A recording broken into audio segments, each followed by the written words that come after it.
Good afternoon. I'd like to call the City Council meeting of December 17th, 2013 to order. Will you please join me in the Pledge of Allegiance? I pledge allegiance to the flag of the United States of America and to the republic for which it stands, one nation under God, indivisible, with liberty and justice for all. Please call the roll. Councilmember Francisco. Hotchkiss. Here. House. Here. Murillo. Here. White. Here. And Mayor Schneider. Here. Any changes to the agenda? Yes, there's one, Mayor. We're going to pull item number 11, which relates to Schofield Park. After talking with the city attorney's office, we need to do a little more research on that. So you probably won't see it till well after the first of the year. Okay, and that's on our consent calendar. I know we have some people who'd like to speak on that item, which you will be able to do when we do the consent calendar. We just won't be, well, we'll have vote not to vote on it, I guess, when That's we get correct. to the consent calendar. Okay, so with that, we'll start with general public comments for items not on the agenda. We have 2 minutes here at the podium. We'll start with Clint Orr, to be followed by Brandon Morse. Is Mr. Orr here? Mr. Orr? No? Brandon Morse will be followed by Bob Hanson.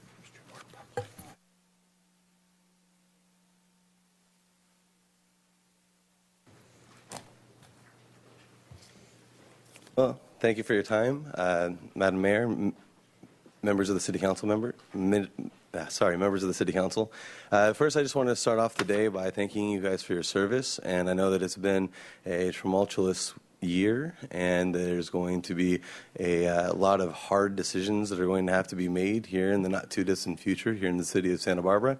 But I do want to say that over the last year, it's been an honor to be able to work with you guys and to at least have an open dialogue and to be able to at least be a part of that conversation. There are obviously a lot of issues that we're going to address later on, so I don't want to address that right now. But I did want to thank you for your time. Bob Hanson will be followed by Nancy McCready. Hi, everyone. You know, Helene, it's almost Christmas. And you know what you could do? You could sit there and say, hey, we need to stop the hate crime. The hate crime is writing things about people like they did in the Sentinel. A 63-year-old Woe Manciot, we made that up for female transient. And there's a couple other things about transient in that paper. We need to stop that. You know, I think that you probably could go to higher office, and this would be a feather in your hat of saying, you know what, we did something positive in Santa Barbara about this issue. They have senior centers. What we're doing is sitting there going, okay, you have to be no beers or anything to get to the Casa Esperanza, which people, you know, it's an American thing to have a beer. Now, we don't want to people get drunk and all the other things, but anyway. It's just sad to see what's, you know, is happening in our community when we take people's possessions, throw them away. We give them sleeping tickets called illegal lodging tickets, and Nancy's son just got a letter from Cam Sanchez to do it out. So I think we're moving in the right direction. On the 29th at Pershing Park, which is down by the band shell by the marina, I would like to see you show up, Helene. You can bring a friend or whatever. But this man has been feeding homeless people, the lowest of the lowest homeless people. I mean, these people, some of them come there dirty, gives them socks, helps them, you know, just as a friend. And that's, you know, for over almost 40 years. And he's a hero in this community just for doing that. He starts off with coffee, a hard-boiled egg, and then you sit and you listen to his preaching, which I don't like per se, but then you get a sandwich, some soup.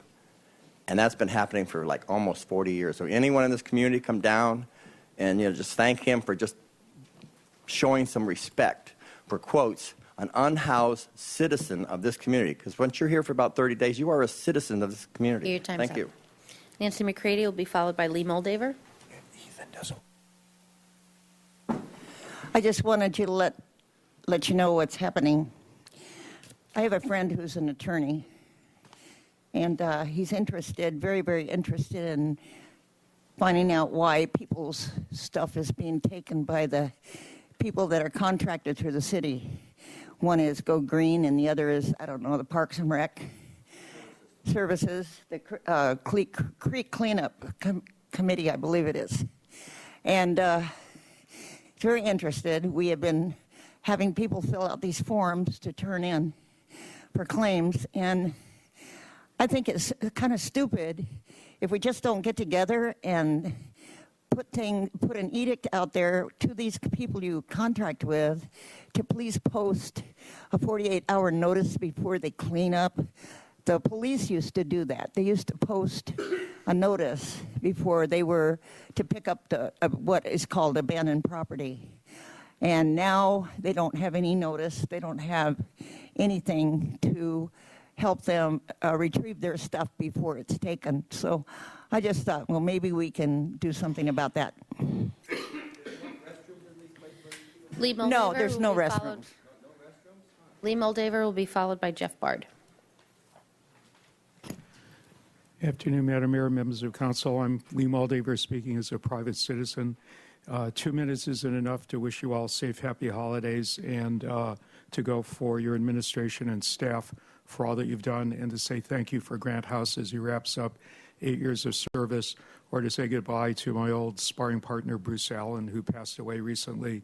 But I'm going to take what's left of that 2 minutes to let people in the community know that if they weren't at the Rose Garden with Councilman Francisco and Mayor Schneider on Saturday, we lost a very special person in Louise Boucher, who was a trainee and an advocate both for Pearl Chase and Dr. David Gebhardt, who believed in a sense of community, who believed in citizen grassroots participation as well as a balance with government, who believed in design, style, proportion, preserving history, but not at the expense of the living people who make up the community, who raised a family, was a terrific wife, a terrific neighbor, served on many boards and commissions, especially with Historic Landmarks Commission, in which she took such pride, as well as many years on the Citizens Planning Association, where she followed in the footsteps of Dr. David Gebhardt as president. This city is so fortunate that we have people of the caliber of Grant House and the rest of you to serve. We're so fortunate that we have people like Steve Wiley and Marcelo Lopez who serve.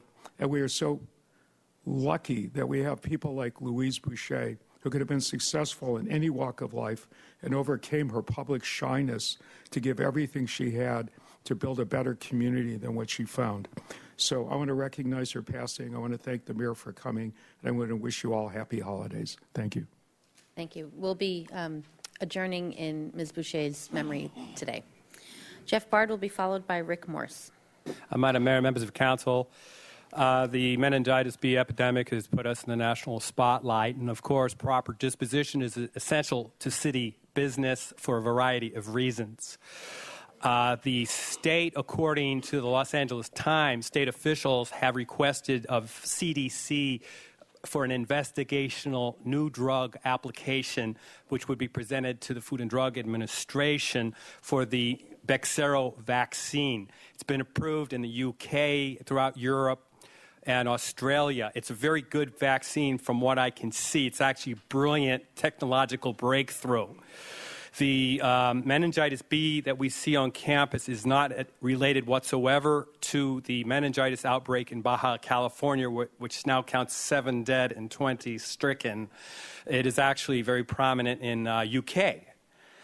So I have, with Reverend Doug Miller and Petra Kelly and myself are the 3 local founders of a petition which was originated Sunday night and as of this morning had 47 signatories from 12 different other countries.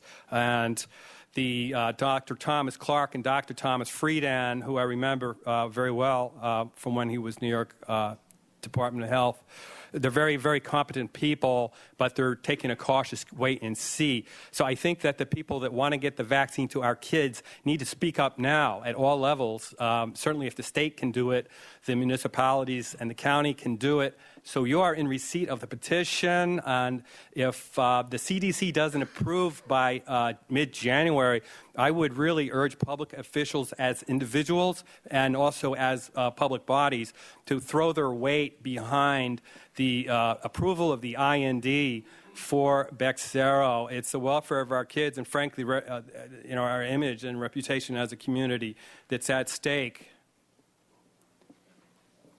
Thank you. Time's up. Thank you. Thank you. Rick Morris, and then if Clint Orr came back in, he can speak last.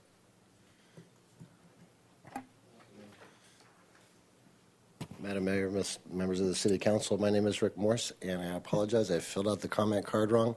I meant to speak on Which item? Agenda item number 20. 20? Okay. We'll put it down for that. That's fine. I'll hold on to it. And then did Clint Orr come back? There you go. Come on up. You'll be the final public comment speaker. Mayor Schneider, City Council members, my name is Clint Orr. I hail from Huntington Beach, although I spent a lot of time up here in Santa Barbara the last 15, 17 years. And this last meeting in 2013, I'm the executive director of the California Country Dance Foundation. So I'm here to actually put couples dance back here in the county. Tens of millions of dollars are spent on things like, jazz, ballet, French horns, leotards, but no resources are being put into teaching your own kids and grandkids how to lead in the gal follow and the basics of couples dance. In the 50s, 80% of college men could lead on the dance floor. It's dropped about 8% right now, and it's still falling. I intend to open dance halls that'll be financed through nonprofit philanthropy here in town. I'm currently looking at 1101 Coast Village as a headquarters. It's a 5,300 square foot building. And I'm also looking at the Elephant Bar as an actual dance hall. Now, the problem is, of course, the bars dictate, what kind of genre they're going to use based on drink sales, and everybody jumps up and down, and nobody's really dancing with each other anymore. So, hopefully in 2014 we can make some inroads to change that. I'm not going to back. I'm in charge of whatever counties are in the state of California. I think there's 53, but concentrating on the 10 here in Southern California, and the headquarters will be here in Santa Barbara County. So you can check out. I wrote a book, How to Dance California Cowgirls. I don't care if you buy it or not, but it's up there. And you can go to Google Clint Orr, Clint ORR, hit Amazon, and it'll give you updates as far as all the things that I'm doing and what I'm doing to actually raise the funds to succeed in my efforts to teach two-step, cowboy cha-cha, West Coast swing, East Coast swing, and waltz to the masses. Have a great day and great holidays. Thank you. Okay, that concludes public comment. Move on to the consent calendar. If you could read the items you need to read. Item number 13, records destruction for City Attorney's Office. Recommendation that council adopt by reading of title only a resolution of the Council of the City of Santa Barbara relating to the destruction of records held by the City Attorney's Office. And item number 14, amendment to the position and salary control resolution. Recommendation that council adopt by reading of title only a resolution of the Council of the City of Santa Barbara amending resolution number 13-050, the position and salary control resolution for fiscal year 2014, affecting the City Attorney's Office effective December 28, 2013. Thank you. Without further objection, we'll waive further reading. We have some public comments, speaker slips for items 11 and 13. Any other items to pull off the consent calendar? Okay, why don't we talk about item 11. If you could read that item. One-year rental agreement for Schofield House. Thank you. And the recommendation from staff was to pull this, but we'll let those who came in to speak on it, we'll do so right now. And we'll start with Jan Vandervoort, to be followed by Paul Henderson. Go right ahead. Thank you, Madam Mayor and council members. I want to briefly raise this issue of the caretaker at Schofield. The the claim by Parks was that we've had no service reductions this year and no safety impairments. In fact, I think there's been significant instances of both of those. Without a caretaker in the park, there's no one watching the park at night. People come and camp illegally. People come and party illegally, sometimes with fires. Fire is our biggest concern. The risk of burning the neighborhood is our fear. Each year, previously, the caretaker would sign an agreement agreeing to accept responsibilities to watch the park, to monitor his property, to watch for violations of fire and report accidents. And now, once the park is locked, there's no one that does that until the next day. The park hours. Your city code says the park's open from daybreak to a half hour after sundown. In fact, the park opens at 8, and it closes reasonably on time, but during the summer it closed usually early. Another point, the evening security walk, which is done by the park ranger, in the past it's been haphazard. Today, when he does perform it, he walks by all of the reservation sites and half of the campsites and doesn't walk by the other half of the campsites. Without knowledge of where the activity has been in the day, there's a risk of a fire being left in one of those sites, and if a wind kicks up, there could be a problem. The safety, that's the safety violations. The service reductions are most demonstrated on the weekend when there's reservations or park visitors. In the past, the caretaker was working in the park during those days and could see what activity was going on, see where the action was, and temper any activity. Now, there's no one watching the people in the park on the weekend. There's no one to monitor the gate, so there's unfettered car access into the lower park. There's a speed limit, but there's no one to monitor the speed limit. One day, last month, there was 178 people visited the park, and 39 cars entered the park. That's not what's intended. There's no one watching. I think the issue was tabled today because of concerns about the deed transfer. There's a statement in the deed that the park is intended to be used for the enjoyment of the public, and it's not clear that putting a commercial rental in the midst of that is consistent with that. There's several expenses that I think, new expenses, because there's no caretaker, that I think exceed the revenue that would be acquired by the rental. The rental will gain $28,800 a year, but I've offered a model of transport costs, just time up and down the hill, going to and from Schofield. They make many more trips a week now. 24 trips a week is by my model, compared to 3 otherwise. That comes to $22,000 a year against the 28 in revenue. There's 60 more police calls this year because there's no one watching the park. They've been asked to drop by. Well, they do each time. 60 calls extrapolated to the full year is 72 visits. If it's $100 a piece, that's another $7,000. We've gone over the revenue that's generated by the rental. So those are our concerns, and we hope you can ask the parks to study the expense aspects, not just the deed transfer. Thank you. Thank you. I know, Paul Henderson, you gave your 2 minutes to him, which is why you spoke for as long as you did, which is great. Ray Ward will be next, and then Mr. Bottoms. Is Ray here? Nope. Nope. Mr. Bottoms, come on up.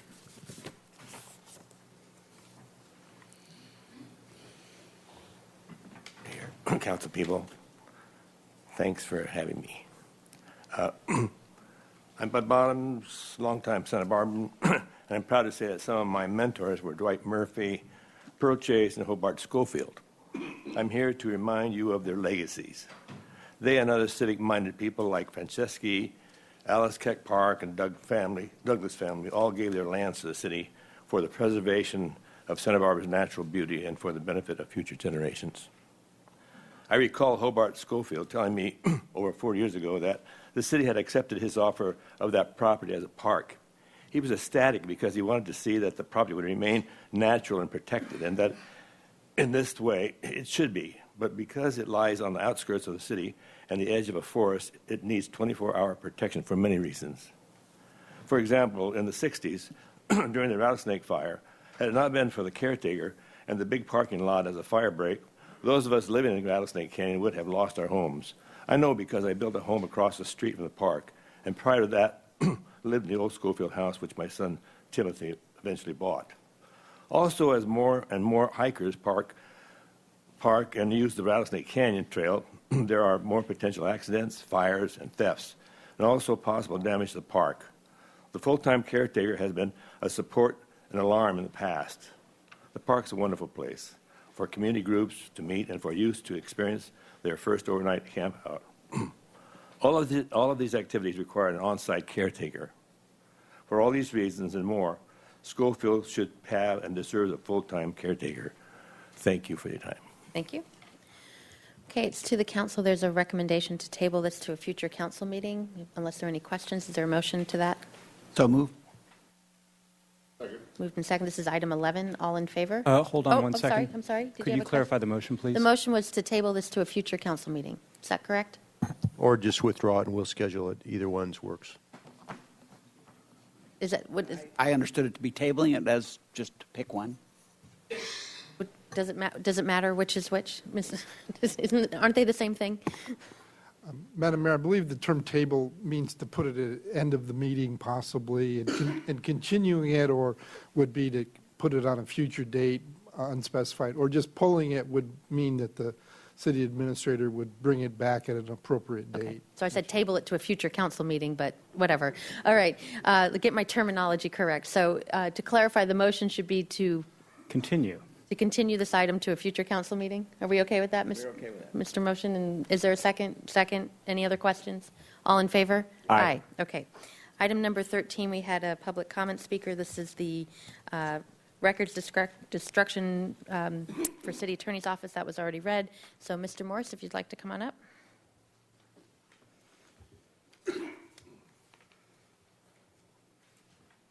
Thank you again for your time. I don't want to take too much of your time on this. I just had a few questions really quick. What records are being destroyed? What matters are they on? I mean, it seems a little weird that we would say without any questions relating to the destruction of, random records, that we're just going to unanimously approve this as a consent agenda item. So I would like to maybe get some clarification exactly. Maybe this is ongoing litigation. Maybe, what's going on is illegal. Maybe we should ask some questions about it. Thank you. Thank you. If you look at the staff agenda, Exhibit A has a full list of the items that are going to be requested to be destroyed. So, anything else on the consent calendar, or is there a motion to approve the balance of the consent agenda? Move the balance of consent. Moved and seconded. All in favor? Aye. Okay. On to report from the Finance Committee. Mr. Francisco. Madam Mayor, the Finance Committee heard a detailed report on our self-insurance fund for workers' comp, which we just voted to accept as required by state law. Okay. And report from the Ordinance Committee. Mr. House. Yes, the Ordinance Committee met today. We received a detailed report on the Single Family Design Board Quorum Amendment, and that'll be coming back to the City Council in the new year. Okay. Item number 18. Receipt of CalGRIP 2014-2015 grant funds. So what, it's Mr. Lopez's last meeting and he's late? Is that what we're hearing? That's correct. He should be here. His days are numbered, I just got to say. Oh, now you should. The entrance.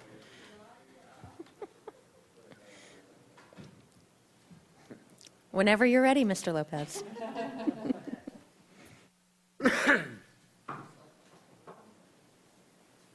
Thank you, Madam Mayor and council members. I am out of breath. I jumped up. Okay. Thank you.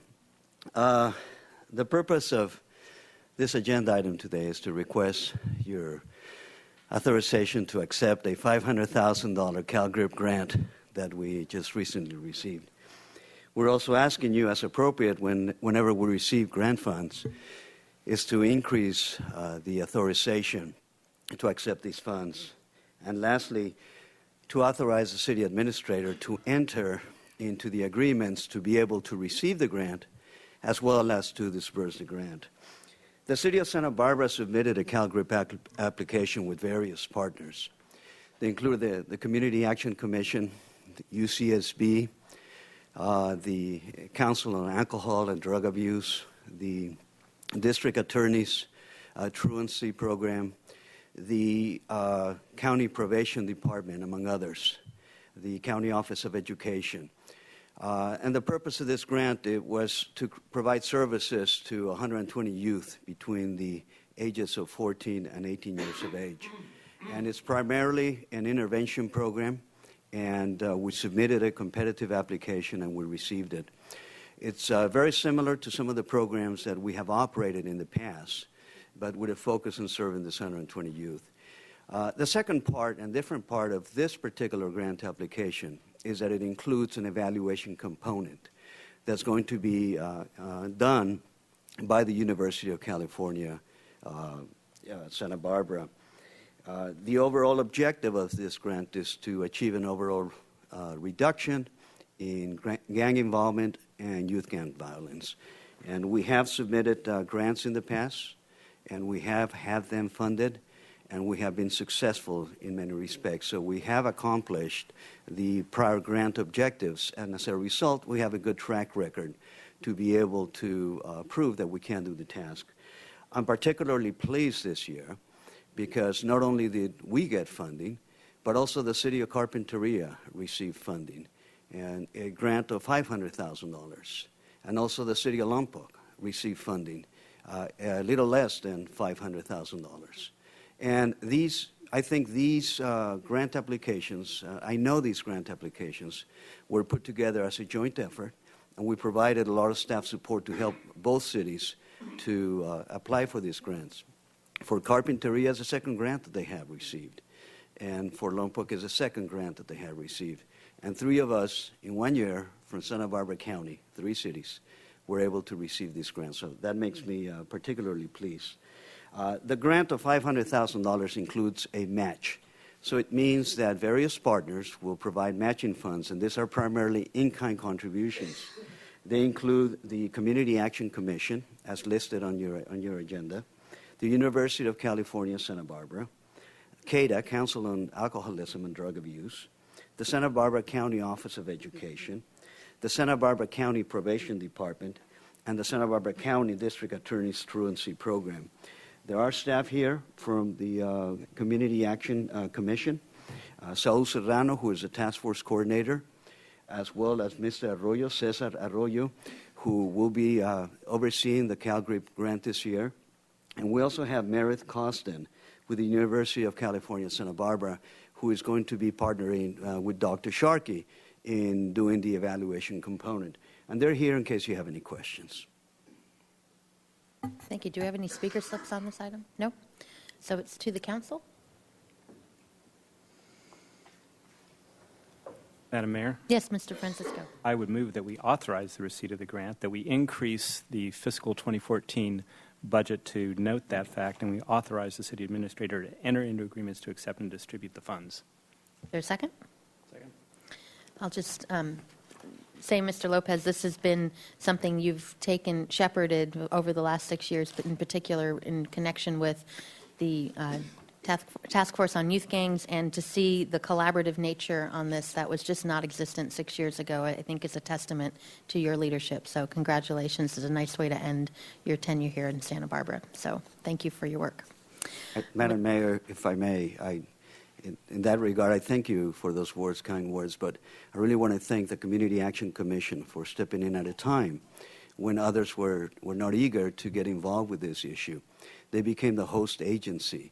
So that gave us the opportunity to operate these programs at a tremendous cost. We did not have to establish a new agency, spend additional funds on an infrastructure, but rather use an existing organization. Fran Foreman led that effort for us, and I wanted to thank her for her work in that regard. I also wanted to thank her for her work in willing to assume oversight of the CalGRIP grant. We serve as a pass-through agency in many respects to work with CAC, and they have done a tremendous amount of work. Since we've been working with the CalGRIP grant, we have received over $2.7 million, nearly $2.8 million of grant funds that have been used since 2009 provide services to youth in need in this community. And I'm very proud of the work that Fran and her staff have done. I also want to thank Saul Serrano. You know, he stepped in also at a time when we lost our first task force coordinator. And as task force coordinator, he has really blossomed in that role and has, accomplished tremendous things. And the principal thing is that he does it in a quiet way, serving as a coordinator, which is his primary role. To be able to bring people together. It's not about him getting the credit, but it's about accomplishing the job. And Saul, I want to thank you publicly for the fine work that you have done. With that, Madam Mayor, I thank you for giving me the opportunity to give those few remarks. Thank you. And we look forward to continuing our work with CAC for sure. Okay, we have a motion and a second. All in favor? Aye. Great. Okay, item number 19. Grant agreement with legal aid regarding Dario Pini. Mr. Casey. Good afternoon, Madam Mayor, council members. We're here this afternoon to ask for your approval to allow the city administrator to execute a grant agreement with legal aid to provide services to tenants of landlord Dario Pini's properties in an amount not to exceed $25,000 to assist on an as-needed basis with any legal assistance they may need as we continue our enforcement cases against Mr. Pini and his properties. As you're aware, last October, the city obtained a comprehensive judgment from the Superior Court against Mr. Pini's properties within the city, and we're now moving into phase 2 of the process of now going onto the properties and enforcing code compliance and habitability issues within the properties of Mr. Pini. That will be done by building and safety and zoning code enforcement staff, and we'll be entering the properties and, as required, issuing notices of violations that will require Mr. Pini to make improvements to his properties. We'll take every step possible so that the actions won't require the displacements of tenants. We'll also be informing tenants of their rights to relocation costs and would fully expect Mr. Pini to observe the legal requirements to provide those relocation costs as necessary. But we also think it would be preferable to have an outlet for tenants that if they feel they aren't being treated fairly, to seek legal counsel through legal aid for any grievances that they feel they may be receiving as part of this process. It's very similar to what we did with the Deluxe Trailer Park a number of years ago when that trailer park needed to be cleared due to code compliance issues. And we entered into an agreement with legal aid there that was very valuable in assisting the tenants to kind of shepherd them through what can be a very complex and confusing process. The terms of the grant agreement would be to provide funds to legal aid on a reimbursement basis only. It'd be up to a cap of $1,250 for each tenant at an hourly rate of $125 per hour. And again, the city will make every effort to inform tenants of their rights and abilities without having to refer them to legal aid, but we think it's good to have this kind of backstop measure for tenants to be able to do so as we move into this next phase of enforcing compliance with our codes on Mr. Pini's properties. This is a joint recommendation from the Attorney's Office and the City Administrator's Office, and we're happy to answer any questions you might have. Thank you. And I see Ellen Goodman from Legal Aid here as well. Mr. Hotchkiss? The last time we entered into this relationship with legal aid, did they use all the funds that we authorized? I believe they did so, yes. And I forget the exact amount. I don't know if Ms. Goldstein remembers on Deluxe Trailer Park. It's been a number of years now. It was about 6 years ago. It actually started before I came on, but I do know that we used up all the money because it was quite protracted. It took a lot longer than originally anticipated, and some of the residents at the Deluxe Trailer Park, were really slow to accept the terms of their relocation. So I just remember when I first got there was a lot of hair pulling in the office, to be honest with you. And Madam Mayor, Councilmember Hotchkiss, it's similar to what happened at Deluxe Trailer Park, but this is a little bit different as well. Deluxe Trailer Park was removal of all the tenants in Deluxe Trailer Park, and so it was going to happen, and it did happen. And I think the agreement was approximately $15,000 with legal aid to provide services. This $50,000, 50. This is more kind of a contingency basis. We're going to begin code enforcement ramping up against Mr. Pini's properties. We don't know how much of that will will require relocation or not. We don't know how well Mr. Peeney will observe the law on relocation expenses and treat his tenants appropriately.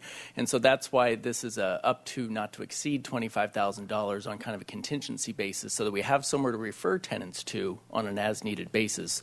But we don't know exactly for sure how many tenants will need their assistance, and so that's why it's on a referral basis. Will the rental mediation task force play a part in this?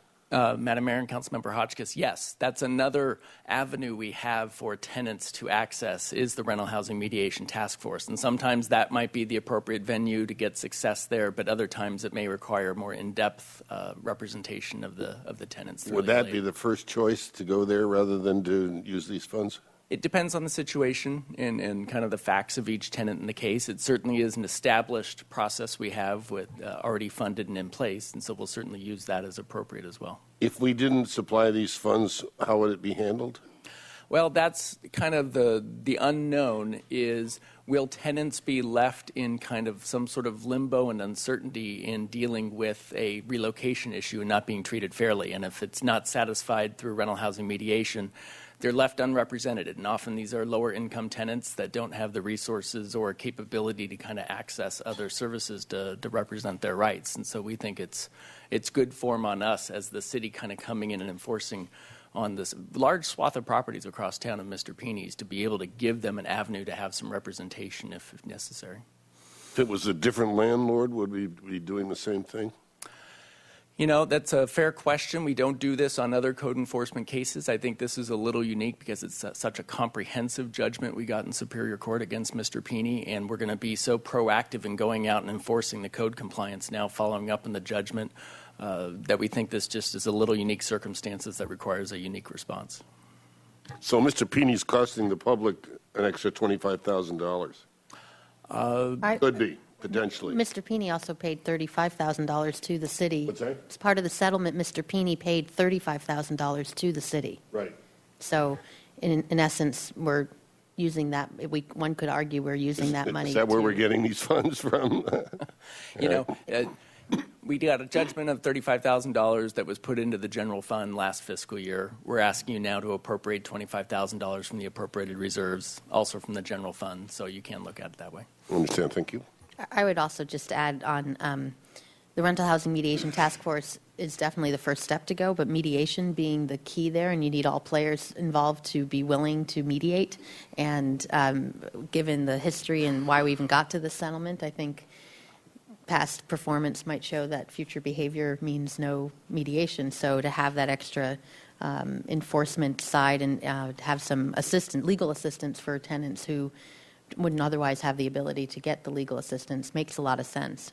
I feel a lot differently about if it was just a blanket $25,000 check, but you'd have to show under certain criteria to be able to be reimbursed for certain services, is the way I understand the recommendation to be held. Ms. Goodman, did you want to... Mayor, Councilmember Hotchkiss, I do want to say that we have had some experience in the last few months with Peeney tenants seeking us out, for instance, at the Legal Resource Center, which is Legal Aid Self-Help Center in the courthouse. And unfortunately, they were lower income, they were uninformed, and they came to us long after a default had been entered and an eviction was proceeding. And so what we hope to do through this partnership with the city is get out in front and let these tenants know what their rights are through outreach, through mailings, so that if the situation arises that they are faced with possible evictions or relocation issues, that they know in advance that they can come to legal aid and get assistance. And I think that's one of the really great pieces of this, that there will be some educational outreach to these tenants. Thank you. Any other questions? Or I don't see any public comment speaker slips on this. Okay, so it's to the council. Mr. White? Thank you, Madam Mayor. I move that the council authorize the administrator to execute the grant agreement with legal aid for $25,000 per the staff recommendation. Okay, moved and seconded. Mr. Francisco? Thank you, Madam Mayor. And this is nothing negative about legal aid or nothing positive about Mr. Peeney's property management practices. I, however, feel uncomfortable with the concept of the city potentially funding legal action against a private citizen, no matter what we may think of that citizen's actions with regards to his rental properties. So I understand the thinking behind this, but I will not support the motion. Thank you. Any other comments? Sure, Mr. House. Just a real quick question of staff. I had a customer of mine, we were talking about soy machines, and suddenly another topic came up. And it turns out he lives adjacent to a hotel on Upper State Street that's owned by Mr. Peeney. He had some really serious concerns, and I directed him to contact city staff. What can a person expect if they were to have a concern, whether it's Mr. Peeney or somebody else? What can they expect in terms of a response if they do call in a concern like that? Madam Mayor, Councilmember House, in general, we encourage people to file code enforcement complaints if they see them occurring in the community. We'll go out and investigate with code enforcement staff and take appropriate action as necessary. If we get a call, and we did receive a call, I think, from this gentleman on a Mr. Peeney property, we immediately referred him to the city attorney's office and included that in our comprehensive enforcement of what we're doing with all of his properties. And actually, I think it was very valuable. They had a meeting with the appointed special master over this, and this person, I think, even might have testified and said it's deplorable conditions. They're stockpiling stuff on the property. They're still renting it out at the same time, and it was bad. And I think we had photos and testimony, which assisted us in dealing with the courts to say this continues to be a problem, which is why we're here. Okay, Mr. Madam Mayor, if I could add, although we haven't used this term, functionally, we're taking a task force approach to Mr. Peeney and his properties, where the chief city building inspector, Lauren Noches, and John Doimus, the deputy city attorney, and others, can't think of the name of the individual in Public Works who supervises trash collection issues, really are a team working very closely together, going to these quarterly meetings with the special master, meeting with the Peeney and his property managers. So in terms of complaints for the public, we really encourage people to contact any of those individuals and say they'd like to get directly to the people working on the Dario Peeney judgment and make their complaint. As Mr. Casey mentioned, this most recent complaint, I understand the individual went to the hearing with the special master and explained his concerns as a neighbor. Okay, very good. So people will clearly people have a responsive city government willing to support them in investigating these things and following up. Thank you very much. Mr. Hotchkiss? Is it our expectation that this will make Mr. Peeney more compliant? Or is that a pipe dream?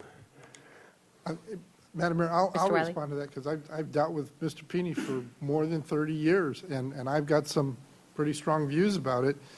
For whatever reason, he is a scufflaw, and he, in maintaining his properties, we estimate, and we're pretty sure about this, he owns somewhere between 400 and 500 units in town. And unfortunately, unlike virtually every other landlord in this town, he does not spend the time nor the money by any means in properly maintaining those units inside and out. But you know, you can drive by a Peeney property and you can see the lack of maintenance on the outside and the lack of proper trash containers because he doesn't want to pay Marburg for the cost of collecting those containers and how they're overflowing, or the lack of landscaping and lack of paint and screens on the windows. And this has been just a 30-year problem with Mr. Peeney when he, about 30 years ago, started acquiring properties in the city. And he just seems to not get it or not care. So this is the first time we've actually had a sort of judgment that has him answering to a special master who reports directly to a Superior Court judge. And, I guess my point is, to answer your question, I don't think he's going to change how he operates, but I think ultimately he may realize he can't make excuses after the fact anymore. It'll become too expensive. Because I think in the past he would say, I'll pay what it takes to just make an excuse after the fact, if and when I get caught. I think he's going to get caught on everything now, and including in particular here what we're talking about is the lack of maintenance on the interior of his units. And he's gonna really suffer some consequences, and maybe those consequences will see some improvement. I do have to say, we've been on this a lot, and we have seen some improvement in how he maintains the exterior of his properties, but it's not enough, and it's not as much as every other landlord in town. Thank you. Well, I agree with Mr. Francisco. It's a little bit of a dangerous precedent, but it's part of an ongoing effort, as you describe it, to curtail a problem that's been decades old. If this makes us more efficient as government, then I think we ought to support it. Thank you. Okay, any other comments or questions? We have a motion and a second. All in favor? Aye. Any opposed? No. Okay, that's a 5-1. Thank you. Move on to item number 20. Police Department update. The chief is on his way in.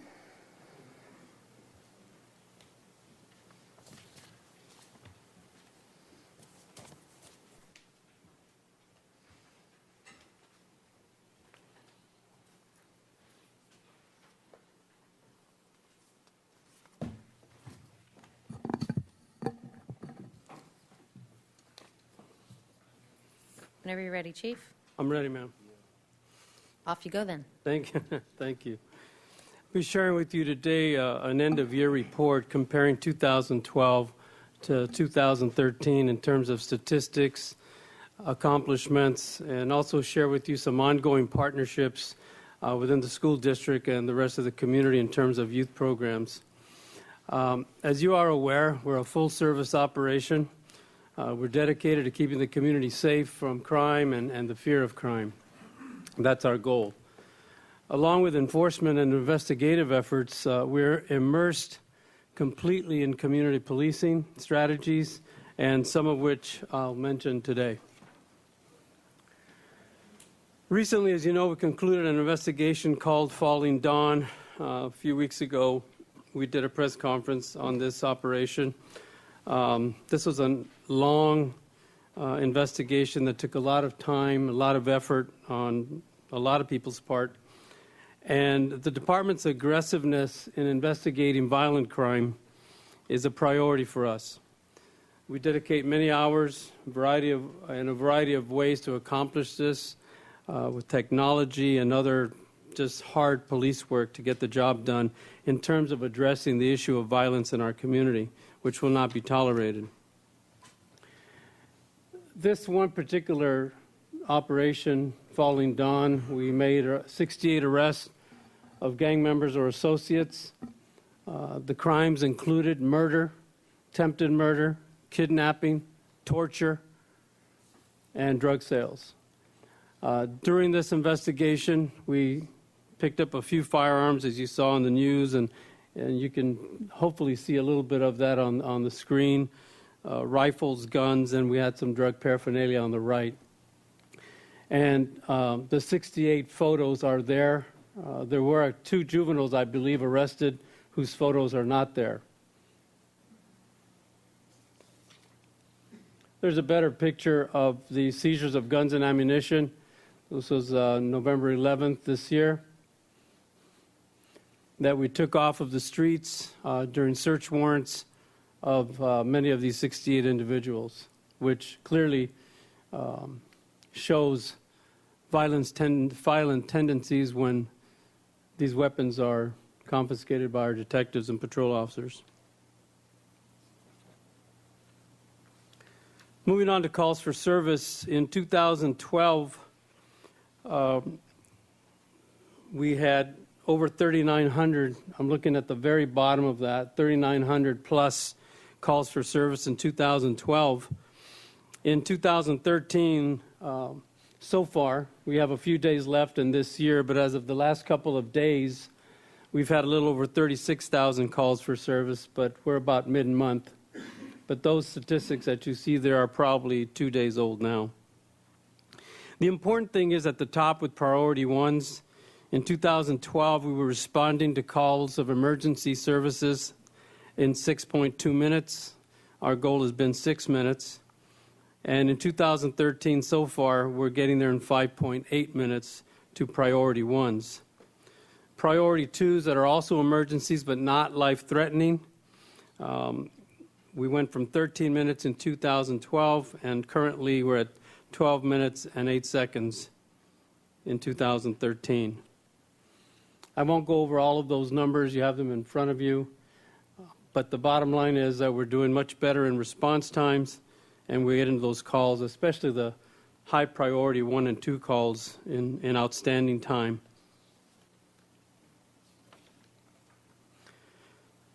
Part 1 crime statistics. In 2012, we did not have any homicides. In 2013, unfortunately, we had 4. We had the Kelly Hunt homicide on Olive Street, the Gregory Rice homicide behind the church off of Santa Barbara Street that we're still working with.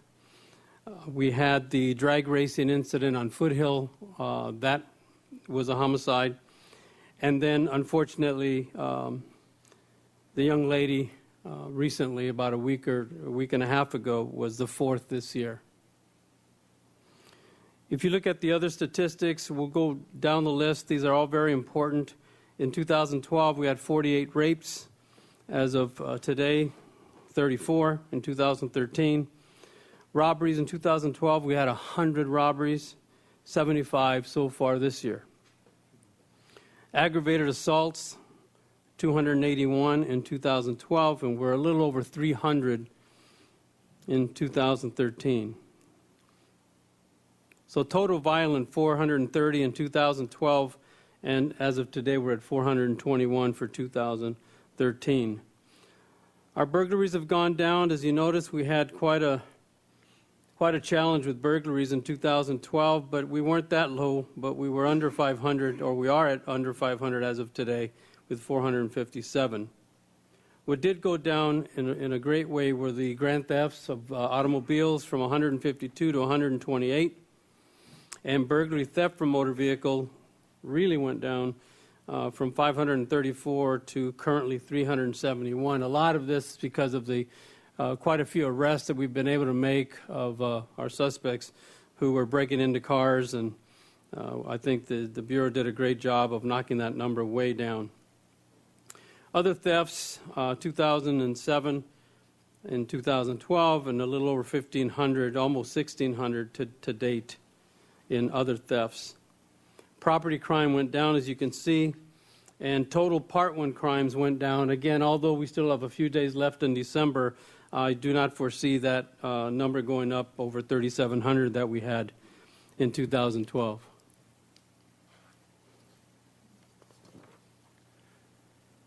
Gang-related crime in 2012, Part 1 crimes. These are the assaults, the murders, attempt murders, and those types of crimes. In 2012, we had a total of 42. This includes juveniles and adults. Both of these statistics include juveniles and adults. In 2013, went up a little bit, and we're still not out of December at 47 Part 1 crimes. Part 2 crimes in 2012, we were at almost 300, 289, and year-to-date on Part 2 crimes, 229. Again, these are both juvenile and adult. And Chief, Part 2 crimes are what now? I'm sorry, refresh my mind. Let me start with the top. Again, the Part 1s are murders, robberies, burglaries. When we're talking about Part 2 crimes, we're talking some major misdemeanors, some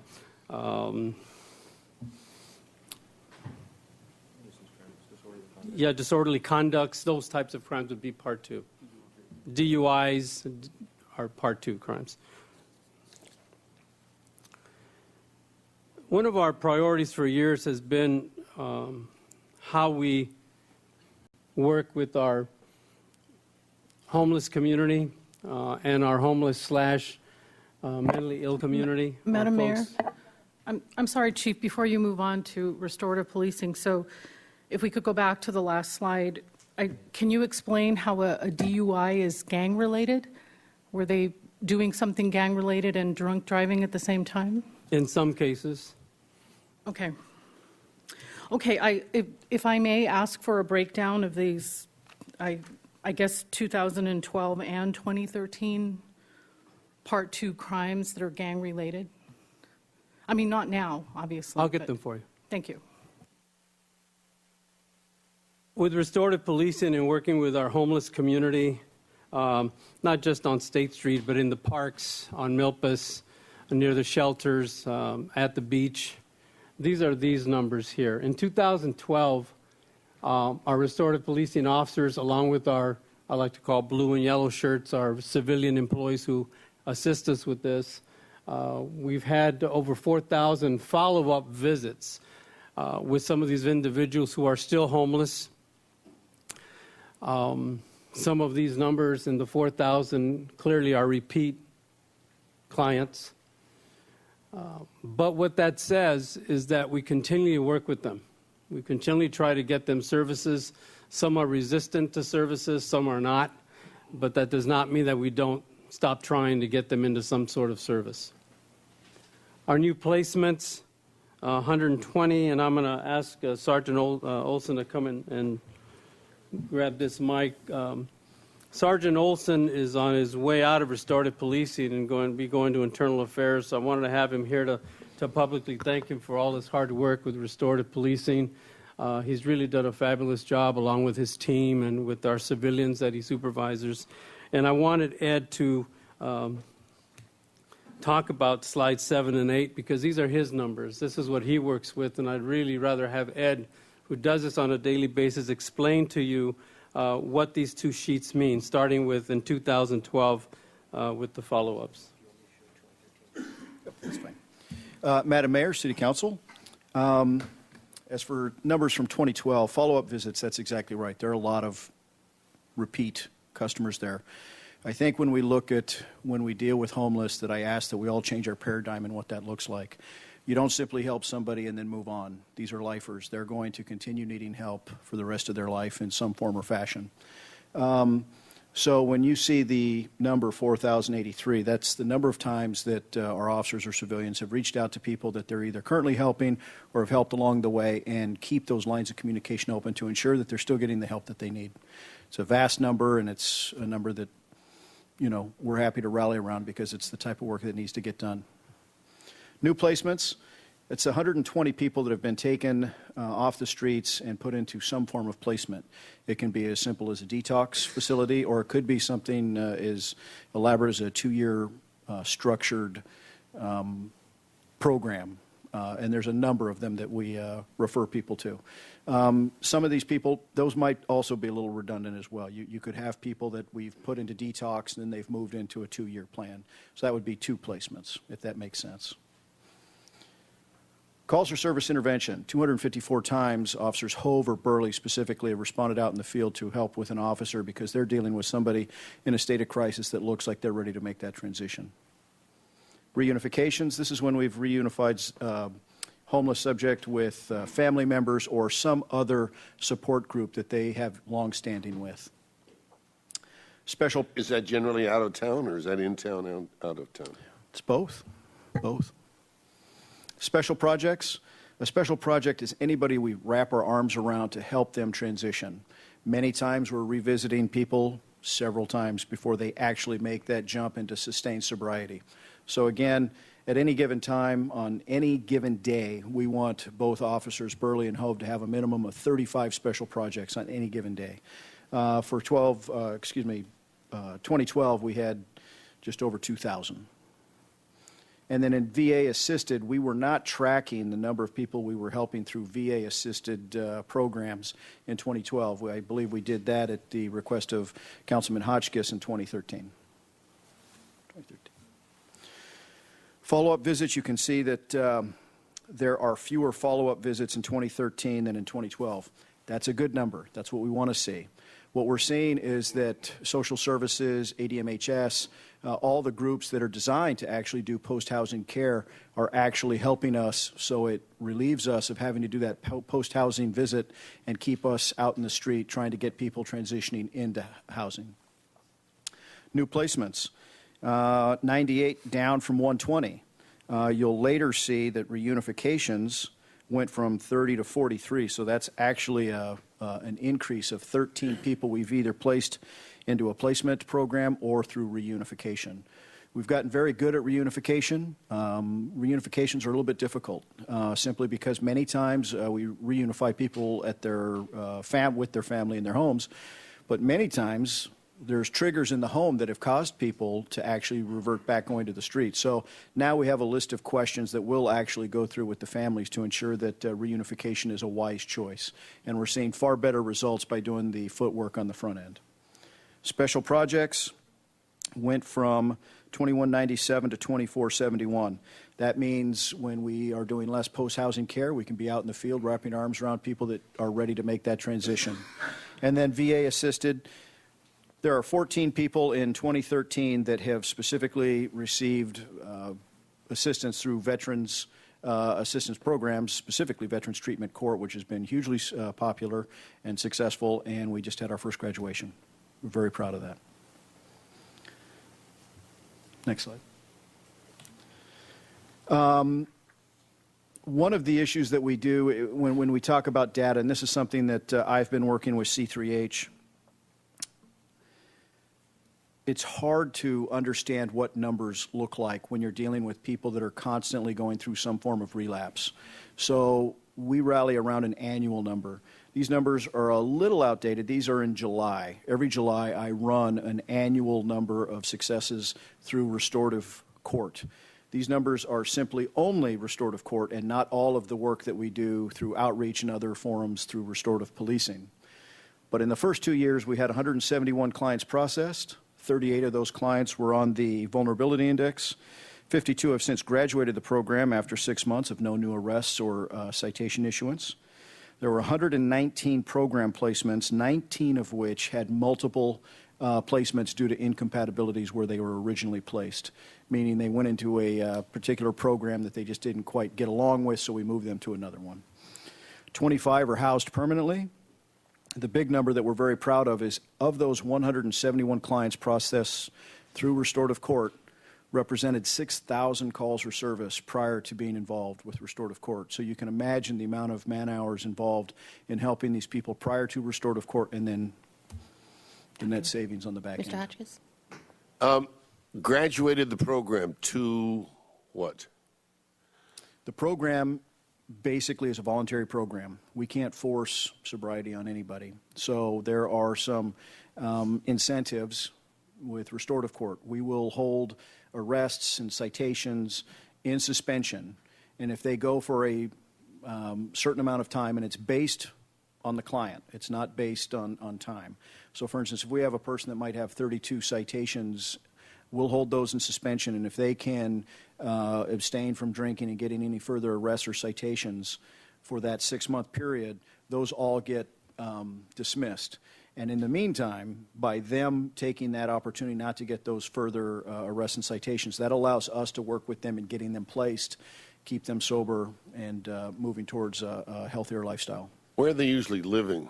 Are these people that are actually living on the street? Some are living on the street. Some are living in housing that we, Falding Hotel, Riviera Hotel, et cetera. And of the 119 program placements, so that's what we're talking about now? 119 program placements can be all over. We can ship people statewide. We've taken people as far north as San Francisco and as far south as San Diego. Because ultimately, we're not going to be able to house all these people locally, so... There's a finite number of resources specifically within our community. Right. There's also a benefit to having people leave the community because many of the triggers that keep them reoffending, if you will. For instance, we've housed some people locally, and the next thing you know is they're having a bunch of friends over, and then they're partying inside their residence, and then they lose their residency. So by actually getting them placed outside, we remove that temptation, and we find a far better result. That is where our follow-up visits come from. So if we're transporting somebody down to Santa Monica, on the way back, we'll stop off and visit a couple people we placed a couple weeks earlier just to ensure, number one, that they're still on the straight and narrow, that they're getting what they need. And they recognize, too, that we're with them during this long haul, that we build relationships with these people, and we want to make sure that there's a trust factor involved there.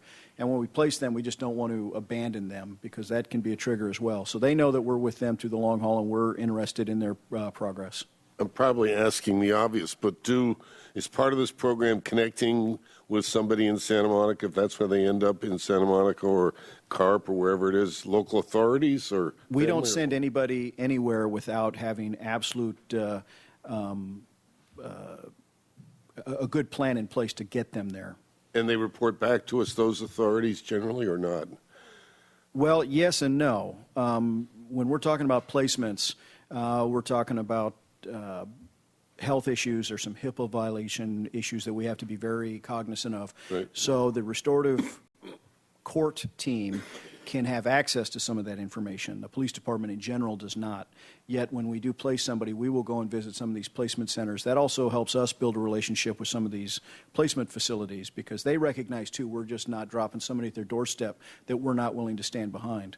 In one particular instance, we had a gentleman that was having a difficult time, was getting some vodka and drinking it in his room, and was just not going along with the program. Well, to keep pace with that particular program so that we could get other clients there, we drove down there, picked him up, and got him into another program that fit him better. The program was happy about that. It better served the client, and we're better for it in the long run, because that person's no longer causing calls for service on our streets. This may be more of a chief question than for you.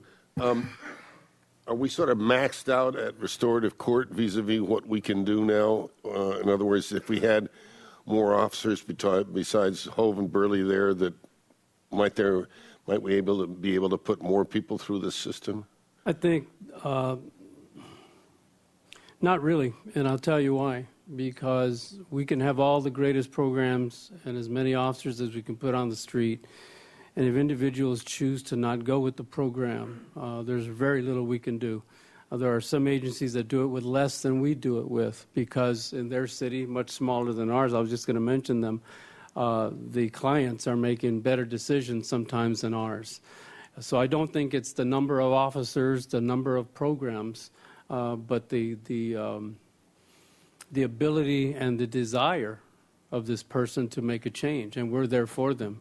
In California, there's almost 250 police departments, and there's only 3 that are doing restorative policing, and we're one of them. In fact, we're the second one. The first one was in San Rafael, and we're only 3 in the whole state. The California Police Chiefs Conference is in February, and I'll be speaking on restorative policing to all of those chiefs. We're trying to send this statewide, and we get visits from all over the country, Seattle and other places, who are sending their staffs down to see our program. Sacramento just recently sent a group to find out how Santa Barbara is doing this. And they're getting the buy-in in their cities. So, we're very proud of this program. Every one of those successes is it's a great success. Great story, yeah. Are we going to get into Veterans Court here at all? Or is that so short-lived so far that we can't really talk about it yet? This is about all we have for restorative policing, but if you have any specific questions, I can try to answer them. I don't know. I don't want to take up too much time here, but Veterans Court is newly established with considerable fanfare, but I doubt that it has had a chance to do much because it's so short-lived. Is that correct? It's definitely gaining its legs underneath it. It's well-defined. It's one of the many things we do if kind of an understanding of a flow chart, if you can. Restorative policing is a very large umbrella. Right. Underneath restorative policing would be restorative court and veterans treatment assistant court. Down the line, maybe we could talk more about that. Definitely. Thank you. I think one of the telltale signs of success when we talk about officers' time and how it relates to calls for service for other calls that are not related to restorative policing is that 171 number. And the one on the bottom should be in gold with flashing lights. That 171 clients were responsible for over 6,000 calls for service. When you do that with 171 and you reduce the calls for service by 6,000, our response times in our city for other calls are going to go down, as you saw, have gone down. So it's all relative. We need to deal with this. This is part of what we do. It's in our culture. It's always been a council priority, traffic, gangs, and homeless, and the mentally ill. That's always been, since I've been here for 14 plus years, have been the top 3 priorities. So I think that when we look at this holistically, you'll see that just having restorative policing helps us in patrol and so forth. So I think the program, I believe, continues to be a great success. Mr. White has some questions also. Thank you, Madam Mayor. Yeah, the fact that you've highlighted the flashing, the bottom figure needs to be in flashing lights. The 4 figures that you mentioned previous, it would be, I think it would be interesting and maybe more than interesting to hear, and that is to say the follow-up visits of 2012 and the special projects numbers, the 4 big numbers. If we were to hear a little bit about how many repetitions there are in that group, I'm hearing that there are fewer than 4,083 people involved in the follow-up visits. So if it's a relatively easy thing, a computer thing to be able to know how many folks were in there 10 times and such like, that's compelling information that people obviously, as you say, that bottom figure needs to flash. How are those other figures in that context might be useful in a next conversation. Yes, sir. But I mean, this is great information. I think it's also good education for our citizenry, and I know we did have some press here as well. So We'll break it down for you at our next update. Well, and I just want to acknowledge Sergeant Olson and his team for is it 3 years now? It's a 3-year cycle, right? So it goes by fast, but certainly the leadership that you've brought and the connection you've made with you and your team with the general community in bringing this issue to light and trying to figure out how we can connect has been tremendous. So I want to thank you for that, and we'll miss you in this area. And who's going to take? There's no replacement, but who's your successor in restorative policing? That hasn't been announced yet. Okay. But in the next few Big days. shoes to fill. Big So, shoes to fill. Great. Yes. Thank you, Madam Mayor and Council. You can continue. I want to talk a little bit about the Police Activities League. Currently, we have over 1,200 young people participating in a variety of programs, some sports programs. In fact, 140 of those young people have been involved in boys soccer that just ended, girls soccer, boys basketball that begins in January. It's very successful. We had the Youth Leadership Council. 40 folks attended this. We had a Thanksgiving dinner at the Garden Court, and the Help Portrait Day. 199 free portraits taken for those in need. Pell identified families of some of our young people. Quite frankly, the young people thought it would be great to have family portraits taken of a lot of families who have never had that done, believe it or not. And we had 199 portraits taken, and it was just wonderful. Again, it's also police work. It really is. So we were very excited about that. Want to share some pictures. Our 13th annual holiday dinner. Family members are identified by our Pell folks, our Pell board and Pell employees, and some of our Pell kids. 56 families participated. I think it was a little over 174 people attended, where we provide a holiday dinner. Every child gets at least one gift. It's just a wonderful time. A lot of our officers are there to serve dinner and wait on tables for our guests, who are our families of our Pell kids, and it is for the 13th year in a row. It's just been a fabulous event, and again, it just sets some pretty good trust issues are taken away just by, it's pretty hilarious at times watching the cops in uniform serving meals to a lot of these kids and families. We both grow because of it. It's not just for the family's benefit, but for ours, for our officers to be continue to be sensitive and to be cognizant of some of the needs of the people that are out there. So for the 13th year this year was another great success for our community. And you got Santa Claus there. And of course, yeah, we did have Santa Claus there, yes.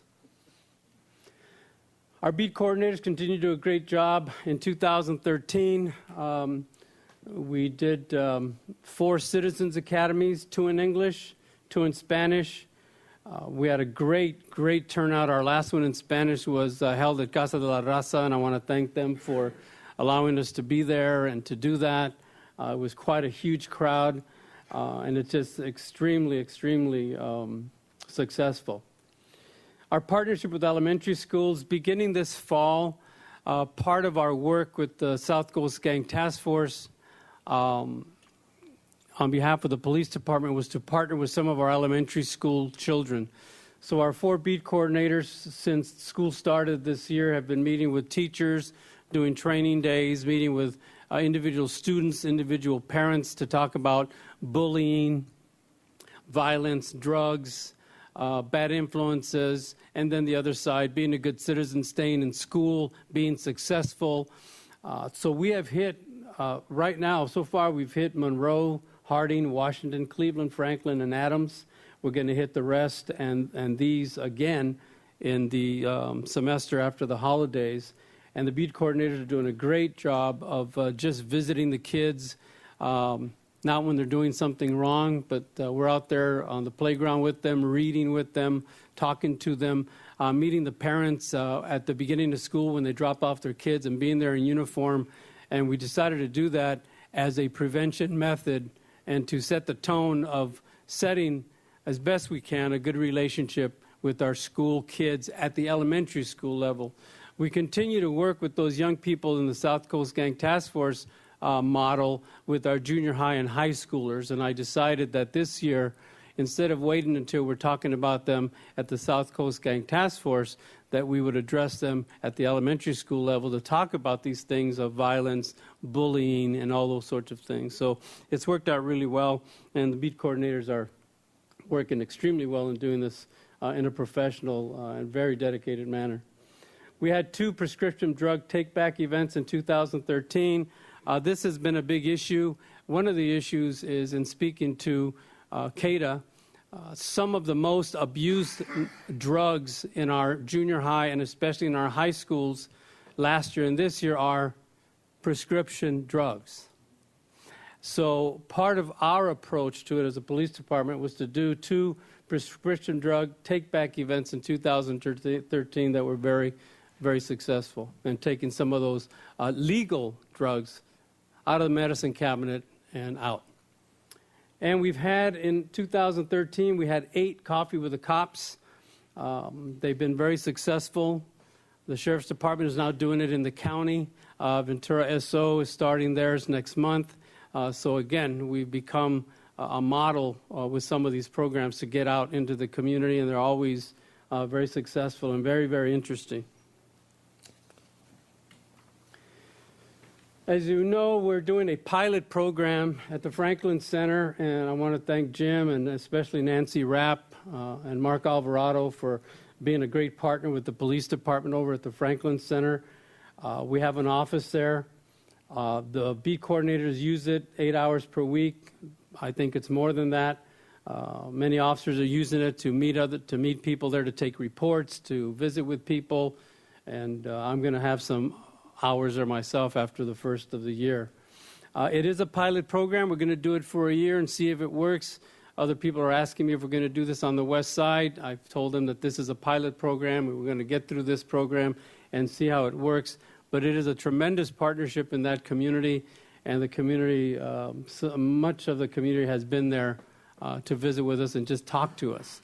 But when you can build that trust as much as you can, build that trust to get the community to come and see you, that's really all we can do, and I think it's working out very well so far. So I want to thank the mayor for being there that day, cutting the ribbon, but especially want to thank Nancy for allowing us to be in her house there, and I think it's going to be a great pilot program, and hopefully it'll grow into something more. But for now, it's a pilot program.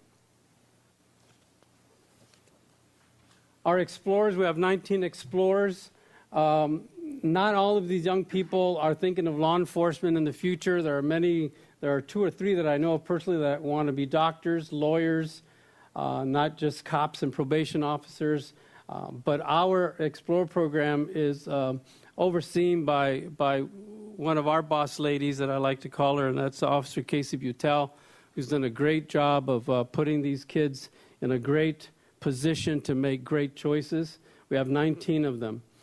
So far in 2013, that group there performed over 900 hours of community service.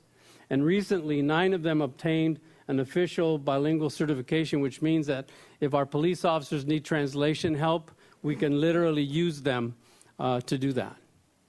So we're really, really excited, and they're great kids and working very, very hard. Again, with a little more about our Explore program. We're fairly new to competing with other police departments that have had Explore programs for many, many decades, but we're doing very well. The kids participated in Modesto and Paso Robles, both in the summer, so you know how much fun they had running out there and running obstacle courses and doing things, but they did very, very well. We also sent them to an Explorer Leadership Conference in Chandler, Arizona, and we attended the 2-week Central Coast Explorer Academy in Santa Maria, which is basically sponsored and overseen by our Sheriff's Department. I want to thank Bill and his staff for allowing us to participate in that. Many of these programs take money. However, we've been very fortunate to get a lot of donations. The kids have gone out and raised money themselves. We received grants. It falls under the PAL umbrella, so we can use some of those funds from time to time. We've had a lot of parents who, like Little League soccer dads and soccer moms, follow their kids around to these competitions. We've had individuals in Santa Maria. When we were going to go to the academy, we didn't have enough money for hotel rooms for all the kids. So some of the parents in Santa Maria opened their homes. They were parents of Santa Maria kids, and our kids were allowed to stay there for those 2 weeks and live there with them. So this is an ongoing thing, tri-county wide, and I believe it's very successful, and I think it's some great opportunities for the kids to grow and learn leadership skills, and really our focus is to keep them in school. Staffing and hiring, I won't go over all the numbers in the interest of time, but I will tell you that we are in great shape in terms of police officers. We have 142 authorized, but we have 143 filled. That was that one position that the council allowed us to hire. So we were authorized 4 overhires. We have 3 in the academy today. They will be graduating, I believe, in April. Is that right, Gil? Yes. In April, we have 3 in the academy now doing well. They will graduate in April, and we're currently doing some more testing in anticipation of some retirements down the road that we do not have officially on hand yet. But because it takes so long to do a background investigation and line these folks up, we really need to start early. And a few years ago, when you allowed the overhiring, that really put us ahead of the curve in terms of getting people ready in anticipation of more hires.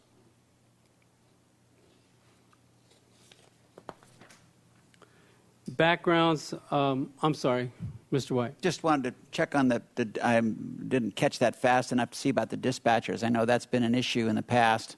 I'm just checking to see how you're doing there. Maybe you could give us a update on that. We're always hurting in the dispatch area.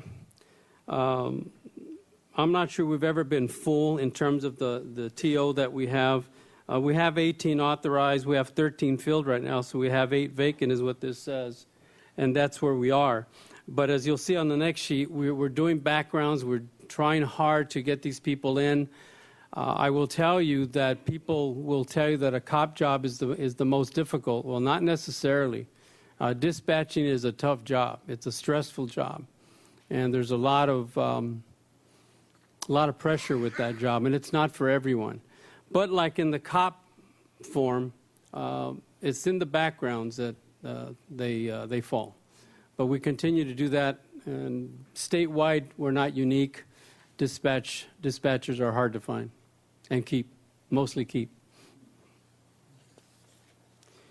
In our background areas I just mentioned, those are the numbers. Police officers, we started in 2013, we started with 19 backgrounds. One withdrew. We disqualified 12, but we gave conditionals to 11. And in 2013, we actually hired 9 in 2013. Francisco, go ahead. Yes, Chief, I can't read those titles there on those last few columns. So the one right after conditional, just to the right of conditional. Yes, final jobs. And what is that? Okay. It's a job offer. Okay. We offer them a job. By law, when they pass the background and they get to me for the chief's interview, I can't offer them a job. I offer them a conditional job offer, because after that they have to take a physical and psychological. Okay. Once they pass that, then they are given a full job. Okay. That's what that is. Great, thanks.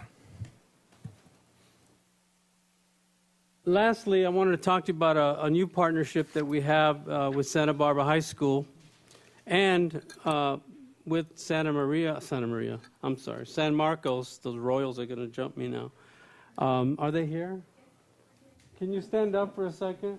Just stay standing for a second. These are all Santa Barbara High School, Alejandra? And Santa Barbara City College. Why don't you come on up here so Come you on can... up here. I want to introduce you. This is really important, because over the last few years we continue to talk about youth and youth making great decisions. And Alejandra, to the left, Alejandra, is there. why don't you come up to the podium and introduce yourself? And Why don't you introduce everyone and share with us what the vision is, and then I'll finish up. My name's Alejandra Gutierrez, and I currently now work at San Marcos High School. I'm the College and Career Center counselor there. I've been working as a College and Career Center counselor for about 8 years now. And I came up with an idea called Los Académicos because throughout the years, I was getting students that had graduated come back and ask for help. Those that maybe didn't pursue higher education right out of high school, they would come and ask for help. And I found myself and my office being a hub of information and sort of that bridge students and their families to outside resources. So I came up with the idea, and I asked the chief if he can help me with it. And what we want to do eventually is have Los Académicos at both high schools. And we don't want to reinvent the wheel. What we want to do is sort of be a bridge for students that want to pursue higher education and parents to get more involved in their academics, and just provide students and parents with the resources that are out there for them in the community. And this is Abraham Rico. He's second year at Santa Barbara City College, graduated from San Marcos, and he's going to be one of our peer advisors at Los Académicos. And this is Marifer Hernandez. She's a senior at Santa Barbara High School. And this is Adriana Bernal. She's a senior as well. Great. I'll finish up by saying that how many kids total do we have in the club now? We have total now with San Marcos, 35 kids. These 35 kids, these 35 students on their own are going into the elementary schools and junior highs, mentoring young people, especially immigrant families, to talk about college to young people in elementary school. What a great choice they've made to help their community and go into the elementary school in our city to begin this partnership with students like themselves from other immigrant families, that they can do it also, that they can graduate from high school. Again, it is police work, because some of you are almost as old as me that remember the commercial "Pay Me Now" or "Pay Me Later." Well, this is what this is. But I wanted to introduce part of the group today. Some of them are working today and studying, but they on their own are doing this in our community. And those are young people. These are 3 of the 35 young people that we have in our club that have dedicated themselves to mentoring other immigrant children into staying in school. I don't know how much better that can be or what a better choice that is of these young people. So I applaud them and thank them. I just wanted to make sure you knew that as we go into the next semester and into the summer of recruiting young people to join Los Académicos, I wanted to introduce them to you because they are now a part of the police department as well in that side of what we do. So thank you. Thank you and welcome. That's all I have, and ready for questions if you have them. Great questions, and we also have some public comment. We can go there first, I guess. Okay. So Richard Morse, are you here? And are you yielding your time to Brandon Morse? Is that correct? Okay. So Brandon, come on up, and then you're also Rick Morse, right? You don't get to go up twice. All right. And then J.P. Herrera will be after that. So, Mr. Morse, you have up to 4 minutes. I'll be giving up my time as well. Okay. So then you have up to 6 minutes. Thank you for your time. You know, this issue about gangs and violence and how are we going to look at the issues that face our community is one that is of the utmost importance. And at the end of the day, what we're worried about is going to be the lack of accountability on the police department. One of the things that I would like to point out is with all of these great declines in crime, not one of that decline in crime was due to the gang injunction because it hasn't been implemented yet.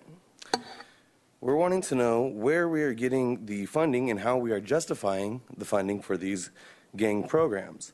We understand that the GRIP grant was just accepted, and we aren't necessarily opposed to funding being used for the youth. What we are opposed to is a gang task force being implemented. According to the FBI, a gang task force are needed when there are violent gangs, and especially targeting violent cities and rural communities around the country. The crime task forces target kidnappings, extortion, armored car robberies. I didn't see a lot of that up there. Another thing that I am a little disappointed about between last year and this year's report is the information isn't getting broken down into different categories. Matter of fact, last year it was asked very clearly that he separate the different instances between adults and juveniles, and unfortunately he failed to do so. That makes me wonder if he's going to be able to be willing to break down the gang instances to include the DUIs and whatnot, as asked today for the next report. As I mentioned before, one of the things that I'm most critical about Operation Falling Dawn is how it's been publicized in the media. The city of Santa Barbara had an official newsletter that went out with the pictures of all 68 individuals. All of them have the allure of being a member of the Mexican Mafia now, because you guys didn't specifically say which ones were of interest. Some of those people weren't violent criminals, but yet when they go into their trial, the jury, some of which may have seen that newsletter, may be tainted at that point. How much is this costing? These allocations of funds can't possibly cover everything, and we're wondering how come we would spend $5 million for less than 5 convictions for the Operation Gator Roll? When you have places like Fresno that have a purported gang membership of 10,000 people, 6,000 in one gang, why are we having their gang instances being included in our numbers? That includes Michael Moreno, who has absolutely no link to Santa Barbara whatsoever. It seems like there's been some issues in the past with police officers that have decided to fabricate evidence on their reports or have them previously filled out before they pull people over for DUIs and other instances like that. If there's no accountability to the police chief, where does the accountability come from? One of the other instances that have came up recently that's of the utmost concern is the lack of, what would you say, efficiency of the police department. I'm really concerned about the way that they have addressed some of the mentally ill individuals in our community, and I'm wondering if a 20% accuracy rate is something that we really need to promote in our community. It seems like the police officers are shooting 5 times and only hitting once, and that's pretty bad. There was a statistic earlier about homicides. The district attorney said homicide is the killing of one human being by another, either lawfully or unlawfully, and it doesn't seem like any of the, quote, lawful homicides inflicted by the police department on the community were added into that. There have been several members recently that have been killed by the members of the Santa Barbara Police Department, and those numbers were not included. It seems like the numbers are being purposefully altered to mislead the community into the need of things like the gang task force. One of the things that I would like to point out, according to the DA, under California law, anyone who is threatened with an attack that justifies the use of self-defense need not retreat. The person is attacked may stand his ground and defend himself, if necessary, by deadly force. Anybody, this is the DA. This is what we're telling the community. We're not telling people to sit down and have a conversation. We're not telling people that we need to increase programs in our youth and take this $1 million that's been focused on 5 individuals that's going to maybe have an impact, that hasn't had an impact yet. There's a correlation, there's not a causation, there's no proof that the gang injunction is going to work. The gang injunction, as a matter of fact, is going to divide this community, and I promise you this isn't the end of this conversation as well. I would strongly, strongly recommend on your own accord that you place this on the agenda for the next city council to be able to take comment from the community, because we're going to come one way or another whether you place it on the agenda. Whenever we're looking at these programs that we're implementing as a community, do we want to have these possibly constitutionally questionable programs that are enacted, or do we want to support programs like the PAL? Do we want to support programs that are going to have a quantifiable difference in our community? Or are we going to hide behind officer number 1? Are we going to hide behind these names that don't hold people accountable for their actions? How many other people have officer number 1 shot in our community? That wasn't a part of the report. What are we doing for the mentally ill in our community? Thank you. Okay, that concludes public comment. It's back to the council for any questions or comments at this point.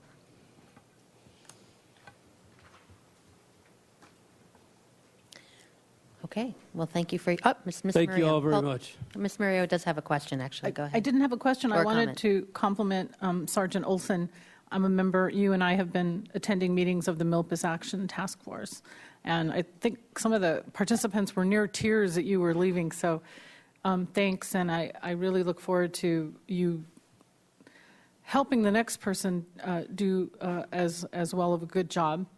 And then, just to close, thank you, Chief, for your report today. And I would like the breakdown on the Part 2 crimes related to what you're calling gang-related, please. Yes, ma'am. Thank you. Great.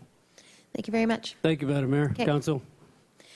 Okay, we'll get to item number 21. Appointments to city advisory groups. Okay, so the way this works, for those who are watching or listening, first I'll thank everyone who's applied. There's a number of spots where we have more applicants than spots available to them, and just appreciate people stepping up. We're going to go through each advisory committee, and we can vote by acclamation if we wish, if there are the same number of seats or less than spots available, if we wish to do so, or we can take a vote on have nominations for positions, and then take a vote after that. And we'll do it by each committee going in order. So with that, any questions? We have 6 of us here. Obviously, we need a majority vote for people to get appointed. So with that, we'll start with the Access Advisory Committee. There are 4 vacancies, and there are 3 positions here. Johnson Ortega Silver by acclamation. There a second? Second. All in favor? Aye. Aye. All right. Airport Commission. Nominate Mark Rincon Ibarra, Okay. James Wilson, Jeff Clark. Any other nominations? Carl Hopkins. Okay. Any other nominations? Nominate Bowen. Sorry? Bowen. Okay, and any other, that would be everybody, right? I have a question on this. Yes. Please. So there are really 2 positions. Am I understanding that correctly? Not Correct. 3? Right. There are 2 vacancies. The way it can work is you can only do one. If you wanted to take one of the members who don't live in the city, you can only take one from that list. Or you can have and so there has to be at least one from the city or both from the city for those 2 vacancies, if that makes sense. So I think Madam Mayor, then I'm sorry, I read that incorrectly, and I shouldn't have nominated 3. So Well, I think we have more. We have to do a vote anyway. So what we'll do is go through go through a roll call, and you can list up to 2 people, and that's how you can vote for it. So Thank you. anyone's on the table, you can list up to 2 people there. So if you can have the roll call. Councilmember Francisco, Wilson Bowen. Hotchkiss, Wilson Bowen. House, Wilson Bowen. Murillo, Rincon Ibarra, Clark. White, Wilson Hopkins. Mayor Schneider. Wilson and Hopkins. So we have Wilson for sure, and I think best thing is to have another roll call for one person, could be in either category. Councilmember Hotchkiss, Bowen. House, Bowen. Murillo, Rincon Ibarra. White, Hopkins. Mayor Schneider, Hopkins. and Francisco. Bowen. Okay, I guess, does that count with 3, or do we need 4? I think we have a 3-2-1 vote here. So take the top. I think, do we need? So, okay, so that's right, we should have 4 for an appointment. So, okay, so if we do instant runoff voting, as they call it, so if we can choose between Bowen and Hopkins for a 3rd vote. Okay. And see if we get 4. We might get 3 and 3, and then figure out what to do at The that choice point. is Hopkins or Bowen? Correct. Okay. Councilmember House, Bowen. Murillo, Hopkins. White, Hopkins. Mayor Schneider, Hopkins. Councilmember Francisco, Bowen. Councilmember Hotchkiss. Hopkins. Okay, so Hopkins has 4. Thank you, Mr. Hotchkiss. Okay. On to Architectural Board of Review. Miller by acclamation. Second. Moved and seconded. All in favor? Aye. All right. Okay, Arts Advisory Committee. So there are 4 vacancies. Again, you can have all 4 in the city, or you can have up to 2 in the South Coast area, and then, balance it out that way. So do we have any nominations first? Yes, Madam Mayor. Adams, Thralls, Dunbar, and Owen. Any other nominations? Berger. Any other nominations? Okay. So we can appoint up to, we can vote for up to 4.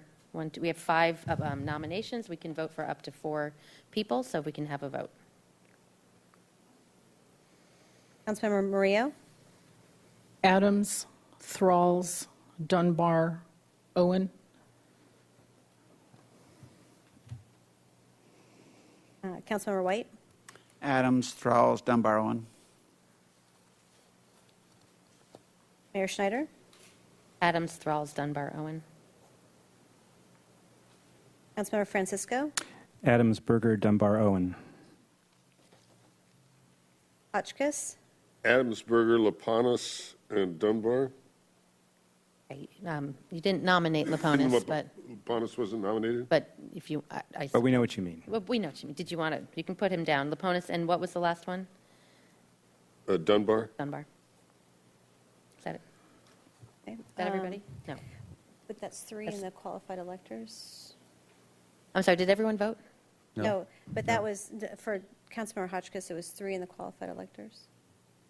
Oh, that's right. It's only 2. You're only allowed 2. Only in the- 2? No.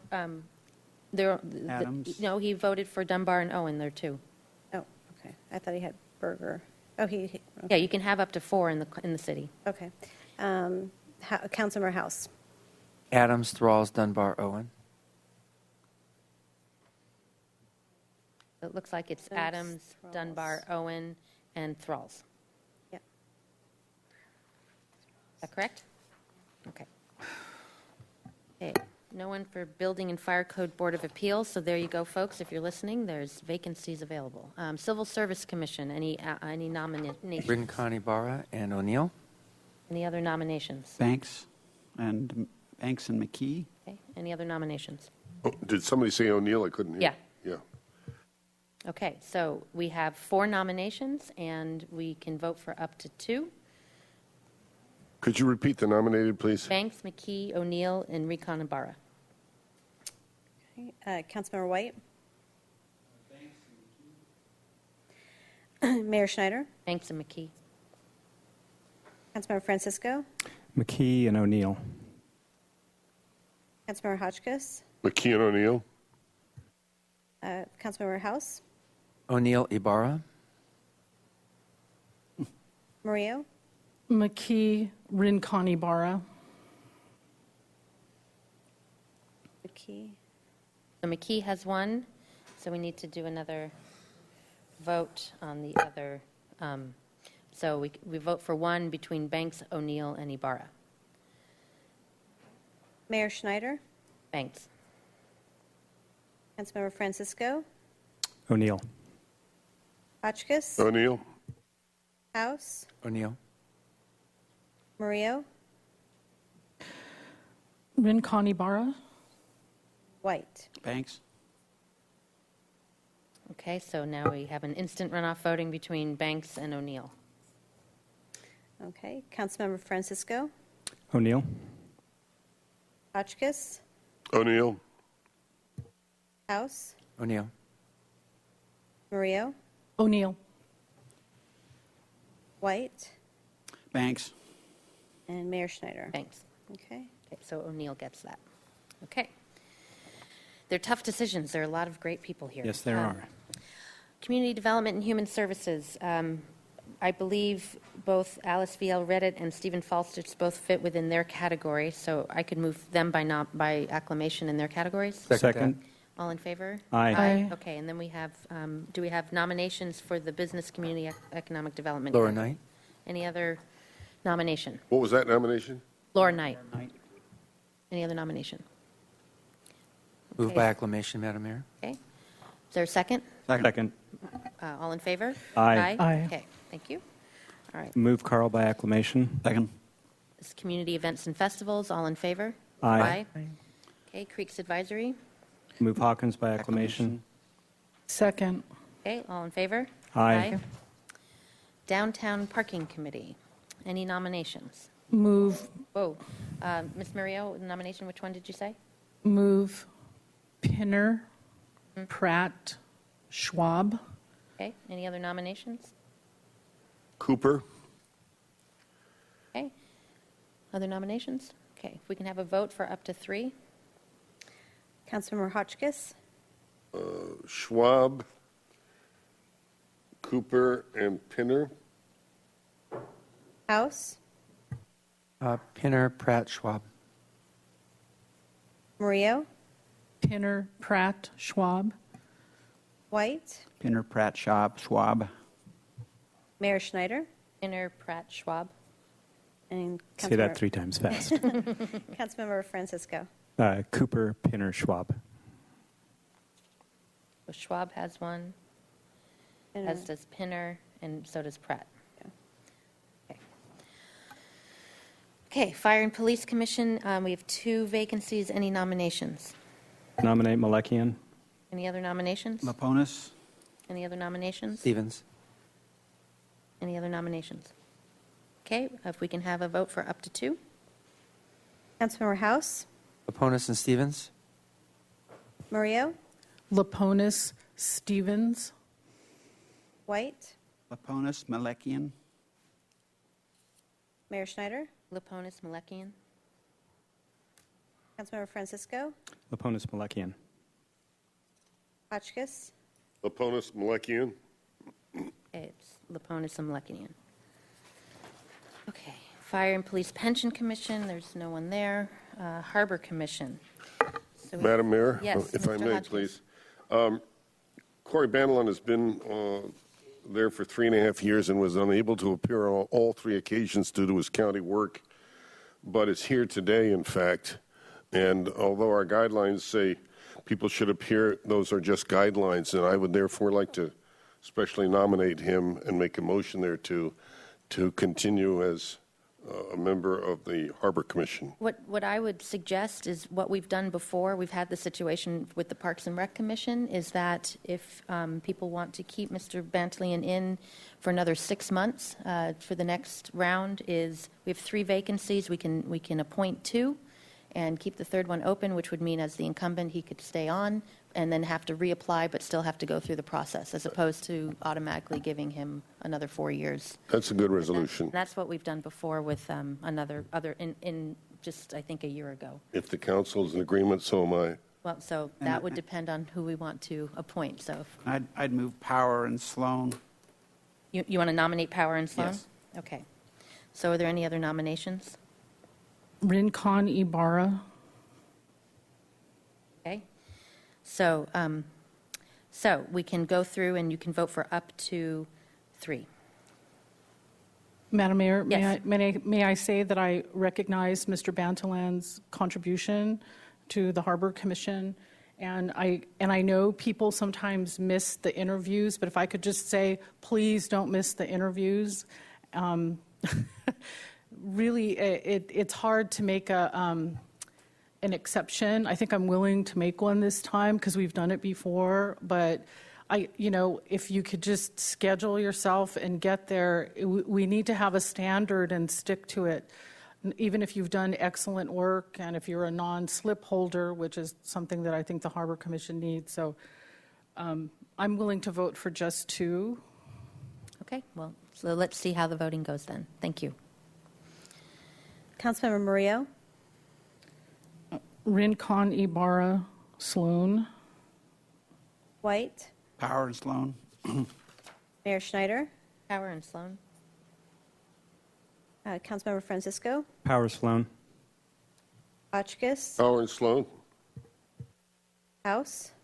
Rincon Ibarra and Sloan. It looks like it's Power and Sloan. And Mr. Blantian, make sure you show up next spring for your interviews. Okay. Historic Landmarks Commission, Mahan and Suding by acclamation. Second. all in favor? Aye. Housing Authority, Sewer by acclamation. Second. all in favor? Aye. Library Board, Hess by acclamation. Second. all in favor? Aye. Okay.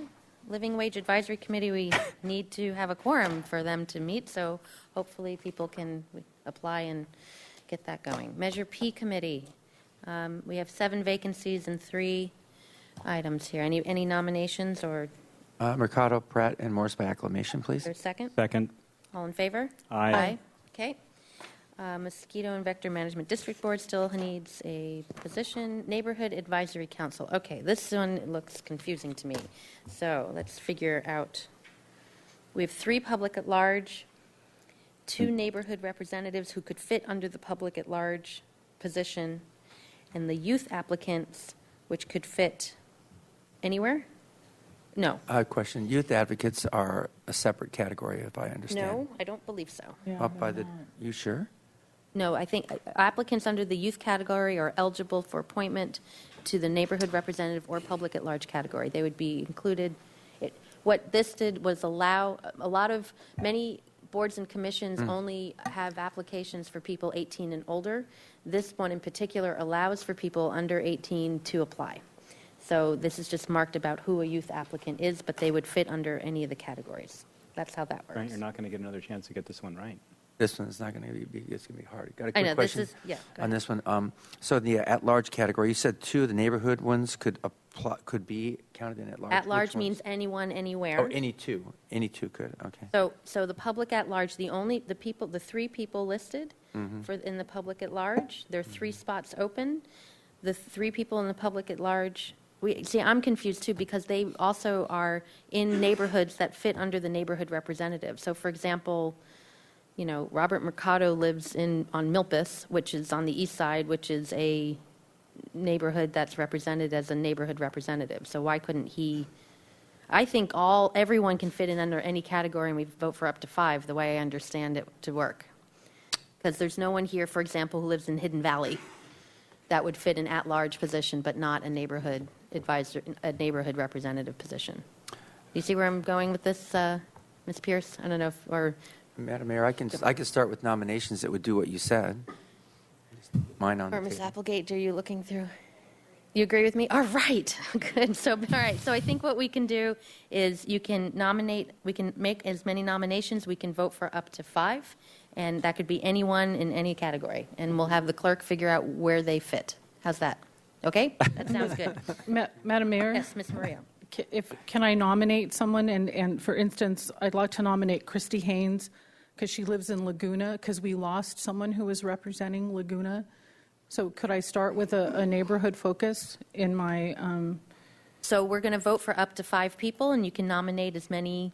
Okay. And we should look at how you which 5 you want, right? So those that get 4 or more votes will get appointed. So if you're going to nominate Christy Haynes. Yes. Okay. And I have others. And go right ahead. The incumbents who've been doing a good job, because I've been there watching: Anna Soto, Sebastian Aldana. Okay. I already said Christy Haynes, Susan LaFond, Alejandro Martinez. Okay. Any other nominations? Robert Mercado and Abby Fragosa. Mercado just got appointed to the Measure P committee, if that matters. Okay, it doesn't, And according what to was- Mr. Francisco. I'm sorry, what was your second nomination? Fragosa. Okay, are those all the nominations? Okay, so now we'll go for roll call. You can vote for up to 5. Councilmember White, Aldana, Mercado, Soto, Fragosa, LaFond. I'm sorry, can you repeat that, please?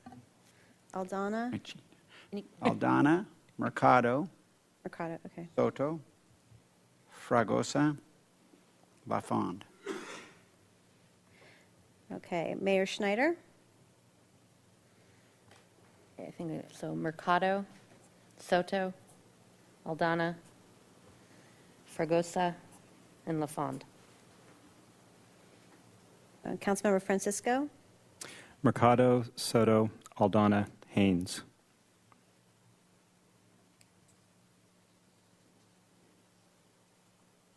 Hotchkiss? Aldana, Haynes, Soto, LaFond, and Fragosa. House? Soto, Fragosa, LaFond, Aldana, and Haynes. So we have at least 4 votes for Soto. I haven't voted yet. Oh, I I'm think. sorry. Councilmember, yes, Murillo. Soto, Aldana, Haynes, LaFond, Martinez. Okay, so we have And So we have 6 votes for Soto and Mr. Aldana. Francisco, did you vote for 4? No. I voted for 4. Okay. Yeah, I mean, yes. So we have 6 votes for Soto and Aldana. We have 5 votes for LaFond. And then we have a tie vote between Fragosa and Haynes. So we should, which means they could both get it because we have 5 positions open, correct? Okay, so those are the 5. Okay. So we're doing a runoff? No. So we have, it's Soto, Aldana, Fragosa, Haynes, and LaFond. Who got it? Who got appointed? Soto, Aldana. I'm sorry, can you say them again? It's Soto, Aldana, Fragosa, Haynes, and LaFond. Those are the appointments, the 5. Thank you. And will staff, I guess, appoint them or put them in a certain category for the next time it comes around? Or is that, okay. We'll figure that out. Okay. Okay, Parks and Recreation Commission, we have 5 vacancies. Madam Mayor, I have a question on this. Yep. One of the applicants, Michael Nelson, what was the reason for his disqualification? I can answer that. He became the executive director of Ealing's Park Foundation Oh, and okay. withdrew his application. Okay, fine, great, thank you. Yep. Nominate Barragona, Casepier, Ferrara, Heaton, Wiscombe. Nominate Uribe. Nominate Clark.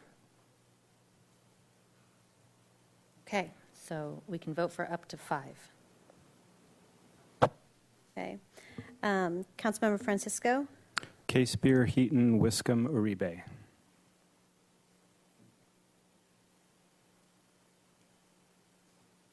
Hotchkiss, K-Spear, Wiscombe, Uribe, Clark only. House, K-Spear, Clark, Ferrara, Heaton, and Wiscombe. Murillo, Baragona, K-Spear, Ferrara, Heaton, Wiscombe. White, K-Spear, Ferrara, Heaton, Wiscombe, Uribe. Mayor Schneider,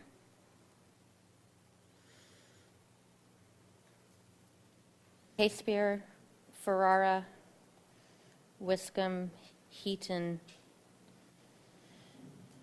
Oh, my goodness. And Uribe.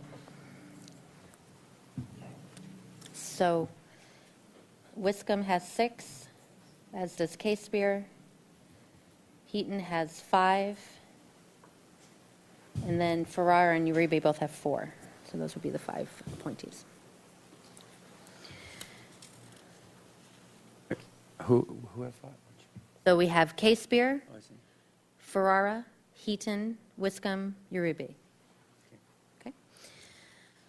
Planning Commission, Jordan and Schwartz by acclamation. Second. moved in second. All in favor? Aye. Rental Housing Mediation Task Force,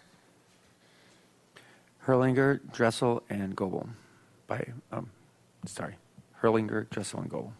so we have, I see, I was looking at this differently too. So we have 5 vacancies, however, 2 of them need to be tenants, and we only have 1 tenant. And then one of them's a landlord, and we have 1 landlord. So do we want to start with? Dressel and Goebel by acclamation. Right. Is there a second? Second. All in favor? Aye. Aye. Okay, so Ms. Dressel no longer, she's already appointed, so we have 1 opening for the homeowner between Baragona and Hurlinger. So are there nominations? Hurlinger, Okay, any other nominations? he's an incumbent and does a good job. Okay. Okay, is there a Nominate Hurlinger by acclamation. Second. all in favor? Aye. Aye. Okay, and the Youth Council, Madam Mayor, I move the Youth Council recommendation Which of is? these names that are here. Harrell, Reyes, Velez, Diaz. moved by acclamation. Is there a second? Second. All in favor? Aye. Aye. Did we miss anything? I think we got it all. Okay, that was one of the more difficult ones, so. I was just thinking about those 2 guys that showed up for the neighborhood thing, and I really admire them for stepping up like that. And perhaps with Youth Council, there may be some other opportunities. I Yeah. hope they'll find a place to serve. I agree. Council member committee assignment reports.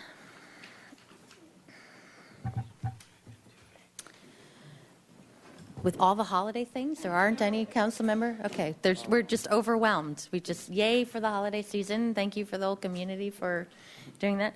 I'd like to take this time to acknowledge and thank Steve Wiley for 30 years of service to the city of Santa Barbara, 10 of which as our city attorney.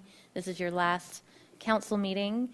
And just to thank you for keeping us in line whenever possible, when you can. I don't know. We make our own decisions, but you do help us quite a bit in terms of helping us know what the law is, give us information when we ask for it. The click, we talk about the click when Mr. Wiley, and it's a silent click, but we can still hear it. And then just your ability to describe and talk about complex issues in a way that pretty much anyone can understand it and help us make good decisions, and really just representing the city in a stellar way. We're going to miss you and wish you well in your retirement. So thank you very much, Mr. Wiley. Yeah.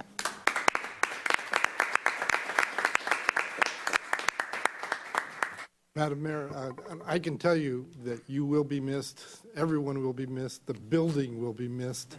30 years is a long time to just get real comfortable with everyone and everything, and just It's been a great opportunity for me as a lawyer and as a person to work here and to work with the people I've been able to work with, starting with all the city councils. So thank you very much. Thank you. We have some closed sessions to read. Item number 22, conference with legal counsel pending litigation.